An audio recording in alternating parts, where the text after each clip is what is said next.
એવી રીતના આપણે લખ્યા છે. આની અંદર એ આપણે ધારીશું એફની સામેનો. હવે આપણે યુઆઈ અને એફઆઈ યુઆઈ શોધી લઈએ. 0, -1, -2, 1, 2 અને 3 અને 4.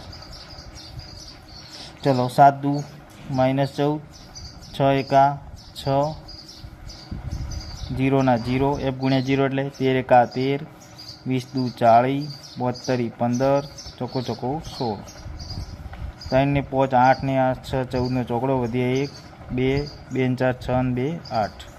આ 84 થયા અને અહીંયા કેટલા થયા -20. 84 માંથી -20 જાય એટલે કેટલા વધે 74 વધે. હવે આપણે સૂત્ર મેળવો x બાર બરાબર a plus sigma fi ui upon sigma fi ગુણ્યા h. x બાર a કેટલો તો 16, સિગ્મા fi ui કેટલો તો ભાઈ કે 74, સિગ્મા fi કેટલો તો કે ભાઈ 55 પ્લસ f અને h તો 2. x બાર આપેલો છે 18, 16 પેલી બાજુ જાય તો માઇનસ થઈ જાય. 74 દુ તો 70 140 148, 55 વત્તા f. 18 માંથી 16 જાય એટલે 2 બરાબર. આ 55 વત્તા f પેલી બાજુ લઈ જાઓ એટલે 55 વત્તા f જે ભાગાકારમાં છે એ કેવા થઈ ગયા ગુણાકારમાં. 148 એમના એમ રાખો. આ જે 2 વધ્યા હતા એ અહીંયા લઈ જાઓ. 55 પ્લસ f 148 ને 2 વડે ભાગો એટલે 24 ને 50 74. આ 55 આ બાજુ જાય તો માઇનસ થાય તો એફની કિંમત તમને 74 માંથી 54 થાય તો 20, પણ અહીંયા 55 છે એટલે એફની કિંમત 19 મળશે. બરાબર. ફરીથી કહી દઉં, અહીંયા -2 હતા જે ગુણાકારમાં થાય આ બાજુ ભાગાકારમાં જતા રહ્યા, ભાગાકારમાં થાય પેલી બાજુ ગુણાકારમાં જતા રહ્યા. 148 એમના એમ રહ્યા. કોઈને પ્રશ્ન હોય 148 કેવી રીતના આવે તો 74 દુ 148. હવે મધ્યસ્થ 28.5 આપેલો છે, એફ આપેલો છે. એની અંદર પી અને ક્યુની ખૂટતી કિંમતો આપણે શોધવાની છે.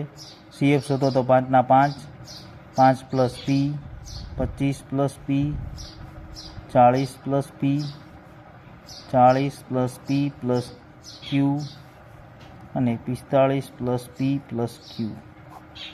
બરાબર. તો 45 પ્લસ પી પ્લસ ક્યુ અથવા તો પહેલી એબીસીડી લખો 60 ના 60, 45 આ બાજુ જાય તો પી વત્તા ક્યુ બરાબર 60 માઇનસ 45 પ્લસ 45 તો માઇનસ થઈ ગયા તો પી પ્લસ ક્યુ બરાબર 15.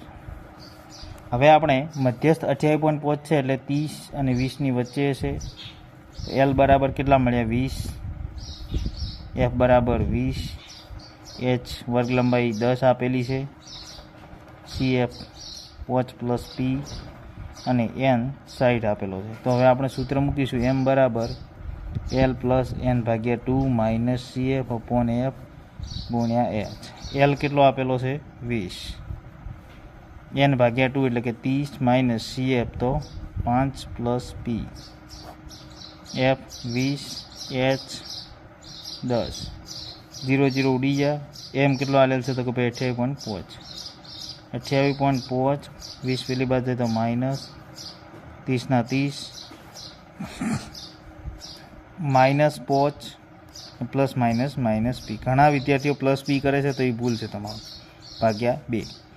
28.5 માંથી 20 કાઢો એટલે 8.5 બરાબર 30 માંથી 5 જતા રહ્યા એટલે 25 માઇનસ પી ભાગ્યા 2. 2 પેલી બાજુ ગુણાકારમાં તો 17 બરાબર 25 માઇનસ પી. માઇનસ પી પેલી બાજુ પ્લસ પી, 25 ના 25, 17 આ બાજુ આવે તો માઇનસ, તો પી બરાબર 5 ને 3 8. તો આપણો જવાબ મળ્યો પી બરાબર 8.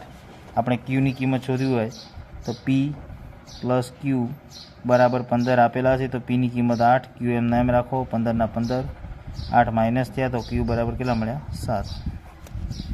રેડી. તો જે અઘરા દાખલા હતા ખૂટતી કિંમતવાળા એ આપણે ગણાવી દીધા છે. બાકીના સાદા તો તમને આવડતા હશે. ફરી કોઈ વાર ટાઈમ મળશે તો એનો વિડીયો બનાવી દઈશું.